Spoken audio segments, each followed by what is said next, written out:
Hola, yo soy Laura Corín de Argentina. Yo soy Guilherme Perini de Brasil. Y yo soy Joaquín Díaz de Chile. Y esto es Fase 3, tu podcast de análisis crítico en linfoma y leucemia linfocítica crónica. En español y en portuñol.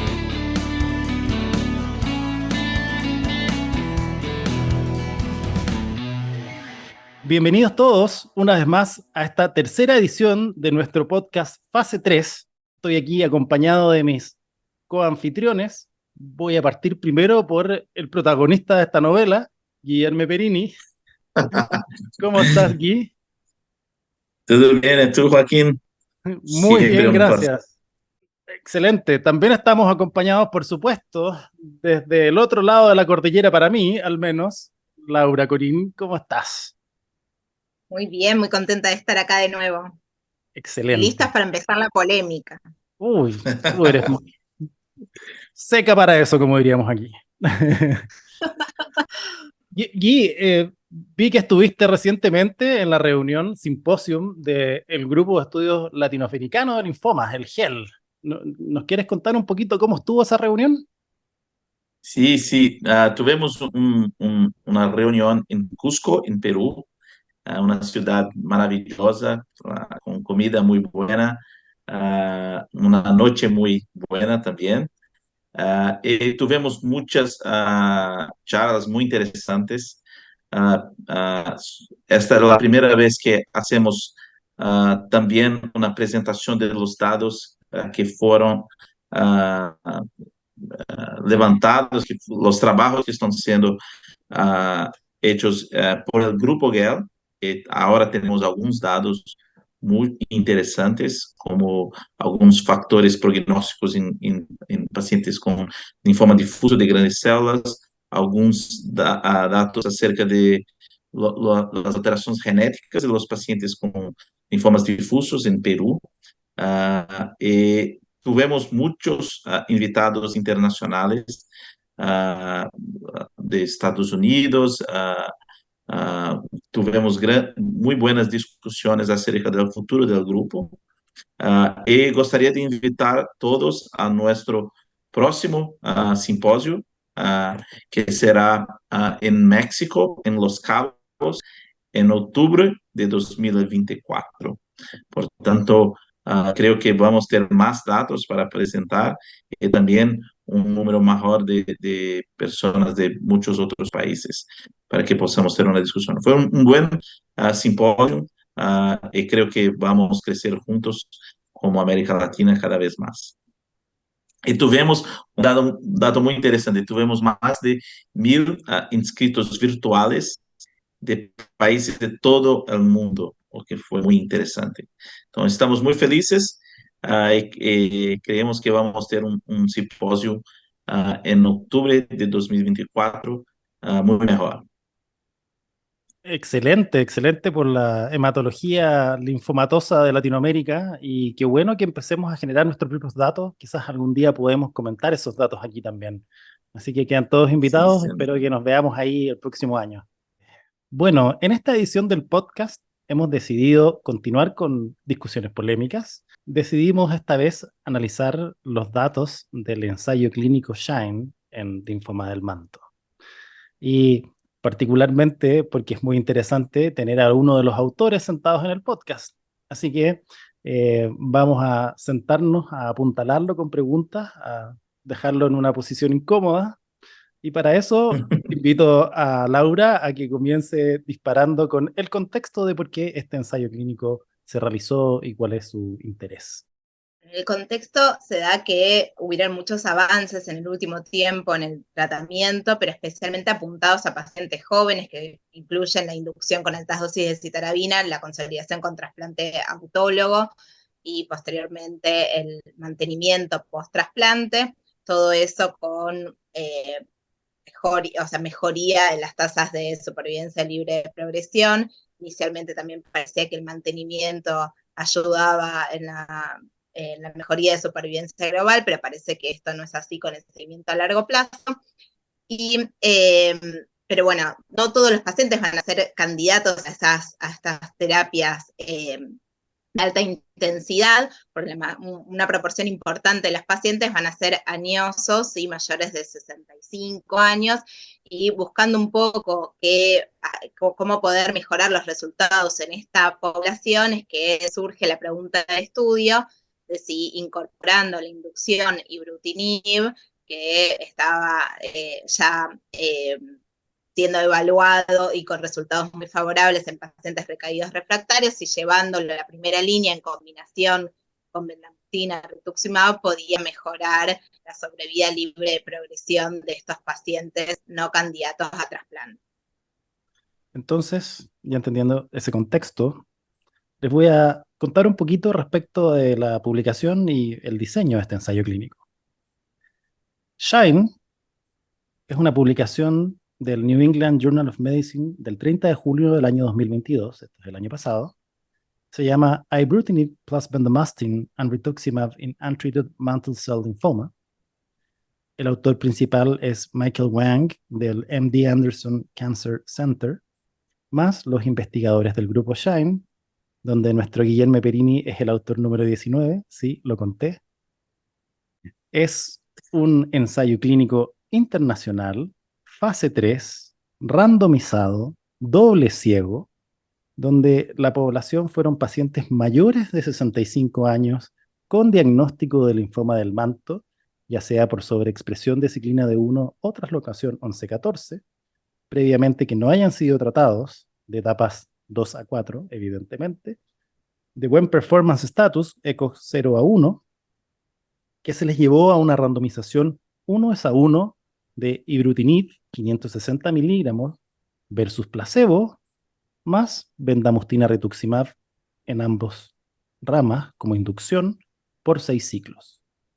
Si es que había una respuesta objetiva, además de mantener el ibrutinib o placebo, había una mantención o mantenimiento con rituximab cada 2 meses por 12 ciclos. Y si es que la respuesta solamente era enfermedad estable, se mantenía el ibrutinib y placebo. Todo esto para ir a buscar como desenlace la sobrevida libre de progresión, evaluada por investigador y definida como tiempo desde la randomización a la progresión de la enfermedad o muerte, lo que ocurriese primero. Y me llamó la atención de que estos criterios de respuesta relacionados a los criterios del año 2007, que habla un poco del tiempo donde se diseñó el ensayo clínico antes de la actualización de los criterios de respuesta de Lugano. Secundarios importantes hubieron: respuesta completa, sobrevida global, tiempo al siguiente tratamiento, enfermedad mínima residual. Y hasta ahí les cuento del diseño para que comencemos a comentar. La primera pregunta es si nos parece que el endpoint primario es adecuado, o sea, ¿nos parece suficiente un beneficio en sobrevida libre de progresión? O sea, ¿estamos buscando eso? ¿O necesitamos beneficio en supervivencia global para que esto potencialmente cambie nuestra conducta? Es como muy importante, obviamente, cuando uno agrega tratamiento dentro de la primera línea, o sea, cuando estamos haciendo esta cosa aditiva de sumar más tratamientos, es como un poco lo que pasa en mieloma, ¿no? Triplete es mejor que doblete, cuadruplete mejor que triplete, y en realidad lo que uno quiere ver es que nuestros pacientes vivan más o vivan mejor, ¿no? Eso tiene que ser claramente nuestro objetivo cuando estamos intensificando el tratamiento y estamos de alguna manera sometiendo a pacientes a potenciales mayores efectos adversos y además a prolongar el tratamiento en forma indefinida hasta progresión a efectos adversos intolerables. Yo encuentro que esa es una pregunta central en este ensayo clínico, pero me gustaría que Guy la conteste en 2 tiempos. Una primera de cómo pensaba de esto cuando le ofrecieron participar de este ensayo clínico, y después cómo lo ve ahora con el tiempo que ha pasado y con la participación en él y todo lo que ha ocurrido. Sí, sí. Bueno, este estudio, el protocolo fue escrito en 2012. La primera publicación de ibrutinib en New England de Michael Wang en pacientes con doença refractária es de 2013.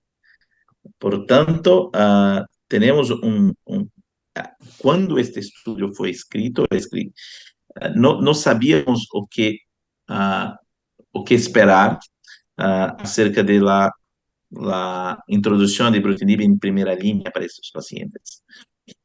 Como todos los estudios que acá discutimos, existe un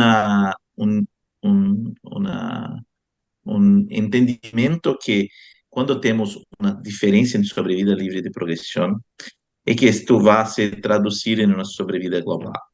Entonces, cuando yo recibió este estudio a 2013, me parecía un estudio muy bueno porque vamos a testar una medicación que está con resultados promisores en pacientes con doença refractaria en primera línea.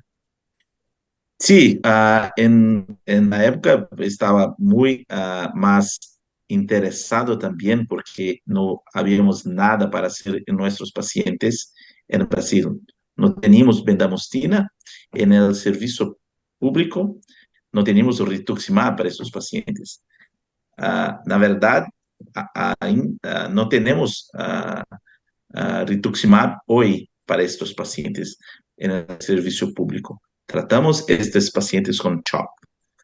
Então, foi um estudo que estava muito interessado e trabalhei muito neste estudo. Pero o primeiro sinal que as coisas não estavam tão claras assim foi o tempo que temos a primeira análise do estudo, 7 anos. E por que não tivemos, se esperávamos uma diferença tão grande? Primeiramente, porque bendamustina com rituximab, com mantenimento de rituximab, tuve um resultado muito bueno nesse estudo, mais do que se ha esperado.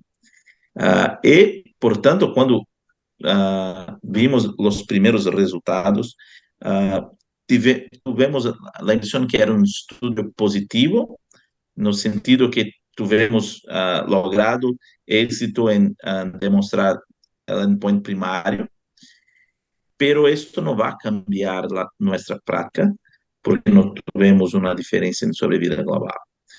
E uma das discussões é por que não hacemos algo que seja um tempo finito, como por exemplo, em Triangle, pero não teníamos esse dado em 2012. E, portanto, quando Michael Eng apresentou este estudo, sabíamos que não iríamos cambiar a prática clínica para os pacientes, ou para todos os pacientes, pero não esperávamos que tivéssemos uma recepção tão agressiva. E esto foi uma coisa que muitas vezes me perguntei, porque eu não creio que devemos defender um estudo clínico. Os dados por si só defendem, pero creio que me senti um pouco injustiçado com a recepção do estudo, porque creio que quando este estudo foi desenhado, vivíamos em um mundo diferente em mantle cell. Portanto, llamo este estudo de lo mais negativo de los estudos positivos. Sí, logramos éxito em demonstrar a sobrevida livre de progressão, pero não creio que ninguém vá cambiar sua prática baseado no estudo SHINE. Me gustó mucho eso de lo más negativo de los estudios positivos, ¿no? Un poco, a ver, creo que dos aspectos que quiero resaltar. Uno es que el estudio, o sea, en la discusión puntualizan algo que me llamó la atención, que creo que aclaran algo así como no nos interesaba responder la pregunta de si la combinación de ibrutinib, bendamustina, rituximab en primera línea era superior a recibir ibrutinib después como terapia subsiguiente, o sea, sumar las dos PFS, las dos sobrevidas libres de progresión, de usar Benda-R en primera y después ibrutinib en la recaída. Yo creo que esa es la pregunta que hay que contestar ¿no? O sea, lo que la discusión pone, o sea, no estaba diseñado para contestar esa pregunta, no nos interesaba, sino no estaba diseñado para contestar esa pregunta. Creo que esa es la pregunta clave, ¿no? Y cuando uno mira las sobrevivas libres de progresión de los dos tratamientos en forma individual, la rama control acá fue de casi 53 meses, y cuando uno mira el trabajo de Simon Rule de hematológica en 2019, la mediana de sobrevida libre de progresión con ibrutinib en segunda línea era de 25 meses, o sea que si sumamos esos 53 más 25, obviamente es una cosa muy... Que no hay que hacer. sí, como casera, por decirlo de alguna manera, o sea, ni siquiera ya es comparar estudios entre sí, sino sumar PFs de estudios, cosa que no se debe hacer metodológicamente, pero digo, para tener una idea de cómo nos iría, es casi que nos irían, es muy parecido a esos 80 meses que logramos sumando a ibrutinib en la primera línea, o sea que creo que si bien es un estudio positivo, no demuestra ser mejor, porque no estaba diseñado para eso, que hacerlo en forma secuencial, que creo que es la pregunta clave, y o sea, esto nos trae un poco a colación de quizás este defecto en el diseño. Yo creo que acá sí tendría que haber habido crossover en el momento de la recaída. De hecho, creo que hay un estudio muy similar con acalabrutinib, que sí permitió, o sea, que sí hizo el crossover, y me parece muy inteligente de su parte para poder contestar esta pregunta así en forma más fehaciente y no esta cosa casera que hice yo. O sea, que me parece que va a aportar como este dato en forma más dura. Y eso nos lleva un poco también volviendo a al concepto que dijiste vos, Guilherme, de el tema de las terapias. O sea, vos nombrabas que en primera línea no tenías disponible bendamustine y rituximab, entonces nos vamos a imaginar que en la terapia subsiguiente tampoco ibas a tener disponible ibrutinib siguiendo esa misma línea, y cuando uno mira la terapia subsiguiente de los pacientes que recibieron, que estuvieron en la rama control, de nuevo vemos que el 38% de los pacientes recibió algún inhibidor de bruton tirosinquinasa, que sería como el estándar de tratamiento en la recaída, ¿no? Entonces, un poco creo que en este caso el diseño falló en el crossover, o sea, en no habilitar el crossover para contestar la mejor pregunta. Y un poco quería charlar de esto, de la situación en la que muchas veces estamos en Latinoamérica cuando podemos participar de ensayos clínicos. En este caso, para el Shine participaron de Latinoamérica, Argentina, Brasil, México, o sea, 3 países de Latinoamérica participaron, y sabemos que no siempre tenemos disponible la mejor terapia subsiguiente, y un poco nuestro rol en eso como investigadores. No sé qué piensan.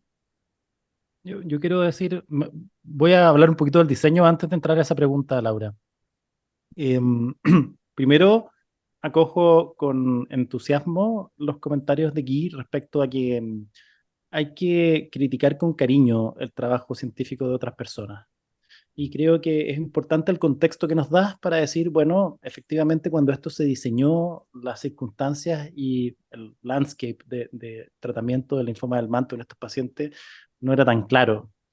Y evidentemente, probablemente en la medida en que se hizo el seguimiento de estos pacientes, digamos, aparecieron conceptos mucho más categóricos y enfáticos, como la eficacia de esta droga en, digamos, escenarios recaídos refractarios, ya posicionándose como el estándar de tratamiento, que cuando leímos estos resultados, ya lo que queríamos era responder otra pregunta. Creo que eso de todas maneras hay que tenerlo en consideración al momento de hacer la crítica, que creo que en algunos casos fue un poquito exagerada. Ahora, voy a partir por decir algo que me gusta del ensayo clínico. Este ensayo clínico, como muy pocos en la actualidad, utiliza placebo y doble ciego, que creo que es algo que la industria está como lentamente olvidando. ¿Ya? Y yo creo que no hemos hecho el análisis de eso, en ciertas indicaciones, qué tanto podría sesgar los resultados. Eso se lo entrego a Shai. Ahora, respecto a diseño, me devuelvo el comentario que hizo Laura al comienzo, que no me gusta estas un poco trampas que uno cae parecidas a las del mieloma, ¿no? De 3 contra 2 drogas en una droga que potencialmente ya en los fase 1 probablemente era bien claramente eficaz para esta enfermedad. Eh, con mayor tiempo de exposición en una rama por sobre la otra, midiendo un desenlace que depende de estas dos cosas. Entonces, evidentemente, el desenlace a mí me suena como un poco tramposo, más allá de ¿cómo se llama? Que no se responda a la pregunta. Pero efectivamente siento que era muy poco probable que esta estrategia perdiera con esta medición. Pero si uno hubiera hecho otras mediciones, uno podría haber terminado el ensayo clínico antes, digámoslo así. Porque si uno se va al diagrama CONSORT, que no está en la publicación original, está en el apéndice, ¿eh? Eh, uno podría haber visto que en la terapia de inducción rápidamente hubieron desbalance en las muertes, que posteriormente como que se equiparan con las progresiones. Y si uno hubiera mirado, ¿cómo se llama?, las complicaciones al principio, uno podría haber tenido una señal de alarma. Eh, entonces, a mí me parece que efectivamente, nuevamente, todas estas críticas con cariño, creo que no hay que ponerse del lado del ensayo clínico, sino que de responder preguntas, la ciencia y finalmente los pacientes. Pero, pero sí estoy de acuerdo con digamos, no sé si criticar, pero tener la inquietud de si esta era qué tan buena era la pregunta de investigación. Eso a mí me quedó dando vuelta al mirar el diseño. Creo que para mí lo peor de ese estudio es que había una expectativa que la introducción de ibrutinib ah, va a mejorar los casos de peor pronóstico, como la mutación de P53 o blastoide, morfología blastoide. Esto es un estudio negativo para estos dos grupos. Entonces, sí creo que há sí algunos problemas en el diseño del estudio.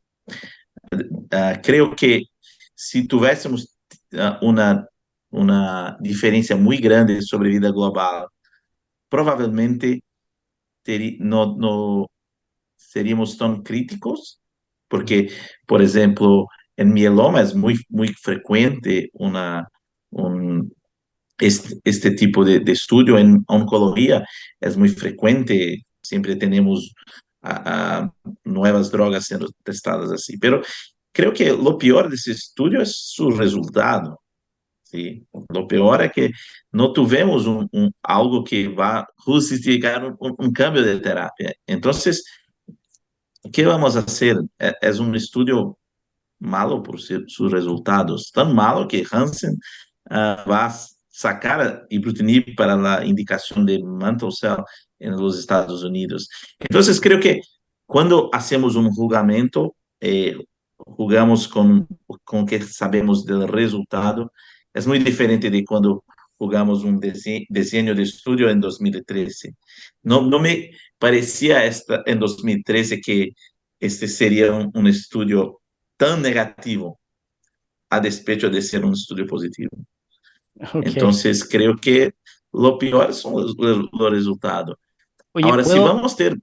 ¿puedo interrumpirte un poco? Que hemos conversado como harto de los resultados, pero no leí la parte de los resultados, entonces los quiero comentar brevemente. ¿Ya? Sí, claro. En este ensayo clínico se randomizaron 523 pacientes en 183 centros internacionales. Participó Norteamérica, Suramérica, Europa y Asia-Pacífico. En la rama de ibrutinib, bendamustine, rituximab se enrolaron 261 pacientes y 262 en la de placebo con bendamustine, rituximab. Al momento del corte de los datos, el seguimiento es larguísimo y yo creo que eso igual es ¿cómo se llama? Apreciable, o sea, positivo para el ensayo clínico, ¿no? 84.3 meses de mediana, algo así como 7 años, ¿no? Entonces, evidentemente que entiendo el resultado negativo, entre comillas, de la apreciación negativa de los resultados en base a lo que voy a leer ahora, pero no tendríamos esa crítica si no tuviéramos ese seguimiento, que también no es tan común en los ensayos clínicos de linfoma. Sí. Eh, finalmente, bueno, evidentemente fue un ensayo clínico positivo, hubieron una diferencia importante de sobrevida libre de progresión, 80.6 meses en la rama de los 3 medicamentos versus 52.9 en la de 2 más placebo. Eso da un hazard ratio de 0.75, con categórica desbalance en la descontinuación y en las toxicidades hacia la combinación de 3 medicamentos. Entonces, evidentemente que aquí todo el juicio que hemos hecho está relacionado a existe más toxicidad y más costo a expensas de eficacia de un desenlace que quizás no nos importa tanto. Y ahí viene la suma de sobrevidas libre de progresión que hace Laura, que lo hace, ¿cómo se llama?, evidente de que lo que uno quiere responder es mejor darle todo a los pacientes en la primera línea, que es categóricamente la respuesta que queremos resolver ahora, porque nosotros ahora estamos indicando esto a nuestro paciente y queremos saber si vale la pena o no, gano en algo o no, darlo antes o darlo después. Y lamentablemente, tanto como en mieloma como en los linfomas indolentes, creo que ese diseño no existe o no somos capaces de idearlo porque requiere seguimientos larguísimos. Y por eso que aun cuando nos duela, algunos subrogados van a tener que ser utilizados. Y creo que a mí lo que me importa realmente hoy en día es la validación de los desenlaces subrogados. Así como en los agresivos, la sobrevida libre de progresión tiene una validación bien importante con la sobrevida global. Aquí lo que estamos midiendo es de mínimas residuales, respuestas completas, lo que sea. Tenemos que tener bien clarito cuál va a ser el desenlace en cada linfoma. Creo yo que eso es importante desde la perspectiva metodológica. O sea, una de las cosas que dijo Guillermo antes también es para destacar, en general cuando uno ve esto de el beneficio en sobrevida libre de progresión, y si bien siempre decimos esto, que el análisis de subgrupo debería generar hipótesis y no son verdades absolutas, siempre cuando estamos hablando de una nueva droga, y especialmente en drogas caras, buscamos nichar esa indicación, ¿no? O sea, miramos el análisis de subgrupo tratando de, bueno, a ver quién se beneficiaría más de esto. Y uno siempre quiere beneficiar al paciente de peor pronóstico. En este caso, ni siquiera o sea, no solo estamos hablando de la mutación del TP53 y blastoide o pleomorfos, que sabemos que esos son particularmente agresivos, sino ni siquiera el MIPI alto se beneficia. O sea, aquí, sí. Estoy tratando más agresivo al manto bueno de alguna manera, ¿no? Que es el que en teoría se beneficia. Entonces, pero yo te interjecto y yo valido y aprecio que sepamos eso hoy en día. No toda información negativa es mala, porque evidentemente nos va a desarrollar eso. Totalmente, a ver, esto es, con los resultados sobre la mesa es mucho más fácil hablar y criticar, ¿no? O sea, cuando uno hace un ensayo clínico es porque estamos tratando de responder una pregunta, o sea, no sabemos la respuesta, o sea, no sabemos que la rama experimental va a ser mejor. Eso, si ya lo supiéramos, no haría falta hacer el estudio, ¿no? O sea, y por eso siempre es importante que la intervención sea 1 a 1, ¿no? O sea, porque no sabemos si estamos exponiendo un beneficio o a un riesgo al paciente que le estamos haciendo la intervención. O sea que de por sí, cada vez que uno enrola a un paciente en el ensayo clínico, tenemos como de alguna manera esa incógnita, esa pregunta que queremos responder. Y otra cosa con respecto a esto, que fue muy polémico y que hubo muchos ataques, ¿sí?, de alguna manera de los investigadores, es que, y particularmente en Latinoamérica, como dijo Guy antes, es que muchas veces, o sea, las opciones terapéuticas que tenemos son limitadas de por sí, o sea que siempre un ensayo clínico va a ser la mejor opción para el paciente, ¿sí? Y en general, las ramas controles que muchas veces son criticadas, para nosotros probablemente la rama control siga siendo como nuestro estándar. Si bien en algunas otras partes del mundo pueden no ser el estándar de ese momento, la gran mayoría de las veces cuando uno mira sigue siendo nuestro estándar en Latinoamérica. O sea que, digo porque a veces uno se plantea como, tenemos como conflictos éticos.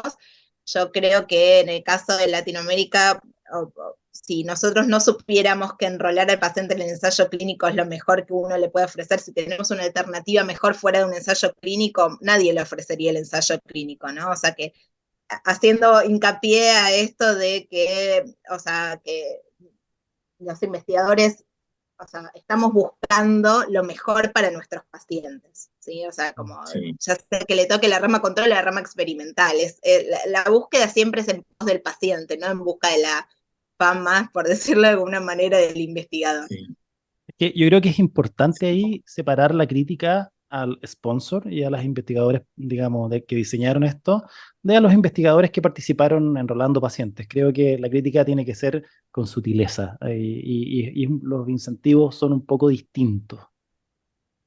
Sí, Sí. igual también Eh, nuestro rol como investigadores es un poco presionar al sponsor. O sea, muchas veces en las reuniones de investigadores uno tiene que hacer comentarios que sean incómodos, que movilicen al sponsor a...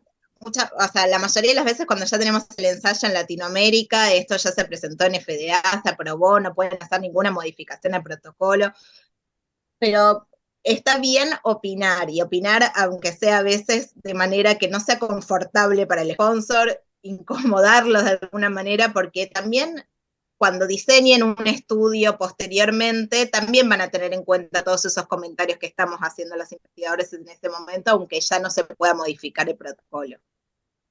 Sim, eu creio que uma coisa que penso é que o impacto de um estudo clínico é muito diferente em diferentes áreas do mundo. Então, quando vejo pessoas criticando o estudo, são a maioria dos Estados Unidos, porque sabem que a indústria vai utilizar esse estudo para tentar uma aprovação em FDA. ¿Sí? Eso no es nuestra realidad, porque una aprobación en FDA no cambia nada en nuestros países. ¿Sí? Yo no tengo ibrutinib porque FDA tiene una aprobación para Valdeson o para cualquier otra enfermedad. Pero creo que para nosotros el impacto es cómo vamos a tratar a nuestros pacientes, porque no tenemos muchas opciones para estos pacientes. Entonces, creo que hay una diferencia muy grande para cuando nos vamos a incluir un paciente, para que un médico de los Estados Unidos va a hacer lo mismo para la interpretación de los resultados. Creo que sí, este estudio fue importante porque ha, ha, ha hecho ibrutinib muerto para los linfomas, pero vamos a tener lo mismo estudio para con acalabrutinib. E se tivemos uma diferença de sobrevida global? Agora, isto vai cambiar nossa prática, não vai? Vamos criticar o desenho da mesma maneira, e os PIs, e o mesmo? Eu não sei. O que creio é que, como ha dicho, o pior deste estudo não é o desenho, não são os PIs, são os resultados. Se tivéssemos um resultado muito fantástico, uau, teremos uma diferença de 5 anos em sobrevida global, ou os pacientes com P53, com mutação de P53, têm uma diferença que mais que o dobro de sobrevida global. Esto, ok, no es lo mejor de los diseños, pero ok, puede tener un impacto en cambiar nuestra práctica. Pero no, ese estudio tiene resultados que nos informan muchas cosas. Pero vamos a ter outros estudos em BTKs em primeira linha. Vamos ver como vão ser estes desenhos, pero creo que lo peor de ese estudio es el resultado. Sí, todos que estuvimos participando quedamos un poco decepcionados con los resultados. Sí, por tanto, pero mis pacientes que recibieron bendamustine con rituximab, todos están muy felices porque muy mejor do que hacer CHOP sin rituximab. Entonces, creo que también tenemos que tener un balance, un equilibrio entre que nosotros tenemos que tentar mejorar los diseños. Pues, mas sabemos que nosotros en Latinoamérica no tenemos tanto impacto en este diseño. Entonces tenemos que tener un cierto equilibrio entre querer hacer un estudio, pero también no podemos olvidar de los pacientes. ¿Sí? Entonces creo que este equilibrio es lo más difícil para mí como un investigador. Creo que también es con usted cuando tienen un estudio que piensas, ok, a mí me gustaría que el diseño fuera de otra manera, pero yo tengo mis pacientes, ¿qué voy a hacer? Entonces, creo que este es lo más difícil para todos. Si no les quedó claro a nuestros auditores, este es un estudio positivo para la sobrevida libre de progresión, pero no hay ninguna diferencia en la sobrevida global y esa es la gran decepción finalmente. Y de ahí uno hace todos estos análisis y dice, bueno, la verdad es que no, pareciera que no vale tanto la pena desde la perspectiva de la indicación de los tratantes. Yo también quiero redirigir esa crítica que hiciste a, digamos, las críticas de bien en Estados Unidos en contexto de la búsqueda de aprobación de la FDA para la comercialización de las drogas, que eso está bien relacionado con este mecanismo de aprobación acelerada, accelerated approval. Yo ahí hago un hincapié y es como mi pet peeve, que tiene que ver con que ojalá nosotros, y ojalá la FDA lo hiciera también, pero nosotros le exigiéramos a la industria o al uso de los medicamentos que tengamos comparaciones al momento para tomar decisiones. Creo que esto de estar tomando decisiones con ensayos clínicos fase 2 de una sola rama no está tan bien. Debiéramos tener más randomización temprana. Y incluso es un éxito comercial. El mismo predecesor del Polarix, que encontró una diferencia en un ensayo clínico chico, fase 2, les va a servir. Entonces, nosotros para tomar decisiones, aunque estén buscando la aprobación acelerada, ojalá tengamos, ¿cómo se llama?, comparaciones con el estándar que hay en ese instante. Si finalmente va a ser una barrera no muy difícil de pasar y nos va a permitir decir, bueno, esto es mejor que lo otro. Otro Eh, aspecto que es destacable en forma positiva, ¿no? Mirando las perlas del estudio, es esto que, o sea, destaco de que Guillermo sea uno de los autores del New England. Muchas veces reclutamos muchos pacientes y después no somos incluidos como sí, autores. Y también en línea con eso, destaco como que parece que hay como una tendencia, una mayor valoración de los investigadores de Latinoamérica. En Lugano, Astrid Pavlovsky fue primera autora, presentó un ensayo Notable. clínico de difuso de células grandes B recaídos refractarios, que es el ensayo del Mosu más Pola, de sus RGMOX, que la Y verdad que era algo yo casi puedo, sin precedentes, ¿no? oye, en ese aspecto, yo te quería hacer unas preguntas dirigidas aquí. sí. Yo me imagino, ¿tú nos puedes contar cuántos pacientes enrolaste en Shine? Creo que yo no me recuerdo, creo que 8 o 10 pacientes, creo. Ok. Sí. Oye, ¿y cómo fue el proceso de finalmente, cómo te invitaron a participar de la publicación? Eh, Fue interesante porque había olvidado de Shine, porque había uns 7 años que no tuvimos ninguna novedad. Y un día yo recibí un email con una invitación para que sea uno de los autores en la presentación oral. Sí, sí, estoy de acuerdo. Después, como la presentación oral fue en lo mismo tiempo que de la publicación, después fui invitado a la publicación y tuve oportunidad de hacer algunas observaciones en la publicación.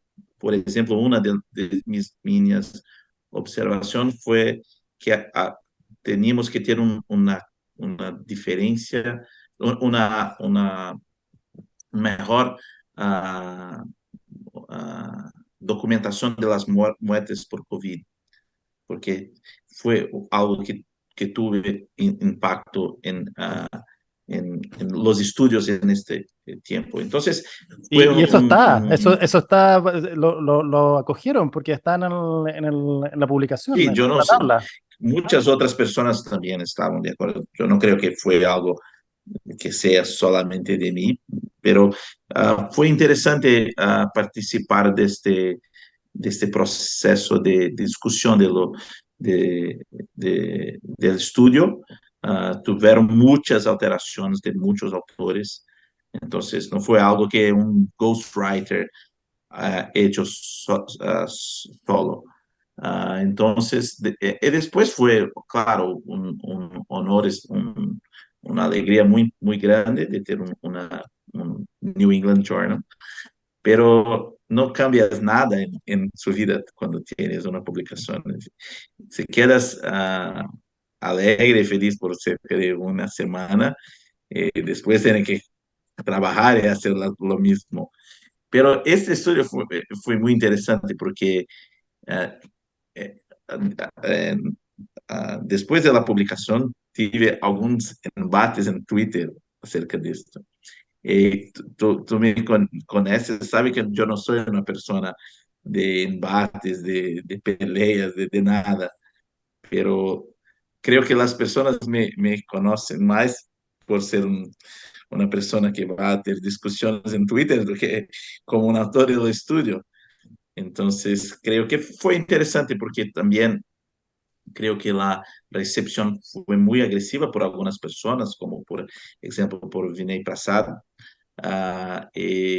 Yo, yo no concordaba y yo escribí, yo no concordo por eso, por esto, por esto. Y muchas personas me escribieron en private, como se congratulando, como se me Felicitándote. congratulando por, sí, sí, por ter hablado. Yo no estoy haciendo nada, no tengo ningún problema con una persona A o B, pero yo me siento un poco insultado con estas palabras. Y creo que tenemos que también, como personas de América Latina, que tenemos que tener un poco de voz también. Sí, tenemos que hacer, sí, mi realidad es diferente, entonces no, si quieres hacer una crítica, que se tome el debido cuidado con todos los PIs que participaron. Entonces fue más, tuve más repercusión en Twitter do que en mi vida con este estudio. Pero yo no soy una persona de pelea. Entonces yo no creo que voy a tener peleas en otros estudios. Claro, también quiero, espero los resultados de Ace Lee 308, que es el estudio con Acalabur también. Quiero ver cómo va a ser la recepción si este estudio es un estudio muy positivo. Quiero ver si vamos a cambiar un poco cómo, cómo fue la recepción de este estudio. Y sin lugar a duda lo discutiremos aquí, en el mismo canal, en su podcast preferido para este tipo de cosas. Yo creo que es momento que vayamos cerrando. Laura, reflexiones para Latinoamérica respecto de este ensayo clínico. Bueno, reflexiones, difícil, ¿no? Volver a esto de no siempre más es mejor. Hay que tener en cuenta los riesgos de cuando somos más intensivos con los tratamientos de los pacientes. No hay que perder de vista que queremos que los pacientes vivan más y que vivan mejor. Eh, entonces eso tiene que ser lo que estemos buscando. Eh, Creo que es un ensayo que nos demuestra un poco con estas discusiones que se relevaron en Twitter principalmente, de que estamos mirando los estudios con una visión más crítica, que eso en parte está bueno para nuestros pacientes. No tiene que ser una visión crítica hacia los colegas, ¿no? Que en todos los casos estamos haciendo lo mejor que podemos para nuestros pacientes, eh, pero sí está bueno que exijamos más cosas para poder cambiar nuestras líneas de tratamiento, ¿no? O sea, Fíjense que hablamos de que es un estudio positivo y sin embargo terminó enterrando al ibrutinib, ¿no? Ni siquiera lo sacaron hasta para los recaídos refractarios, que todos estábamos de acuerdo que era un tratamiento óptimo y que en Latinoamérica encima con los genéricos teníamos eso como más accesible. Me daría pena por el sponsor, pero después me acuerdo que son dueños de toda la terapia del mieloma y se me pasa. Gui, últimas palabras. Creo que de nuevo, esto es un estudio que tuve muy interés en participar. Es un estudio completamente negativo acerca de cambiar nuestra práctica. Creo que los casos de peor pronóstico no tuvieron impacto con la adición de ibrutinib. Creo que la recepción fue un poco más cruel do que imaginaba, pero es esto, es un estudio que es negativo. Ibrutinib está muerto para mantle cell en primera línea para pacientes con bendamustine y rituximab, pero de una manera general está muerto en los Estados Unidos. Vamos a ver ahora con acalabrutinib y también con zanubrutinib. Creo que debemos pensar que Triangle también tiene un dato mucho interesante de una terapia finita. Entonces, creo que en los próximos estudios tenemos que pensar en algo finito. Creo que vamos a continuar con nuestros tratamientos estándar en mantle cell. Por ahora no tenemos ninguna razón para incluir ibrutinib en esos pacientes. Ok. Como diría otro podcast, en esa nota positiva, cerramos nuestra sesión plenaria. No, mentira, fase 3. Muy bien. Buenas noches y nos vemos en el próximo capítulo.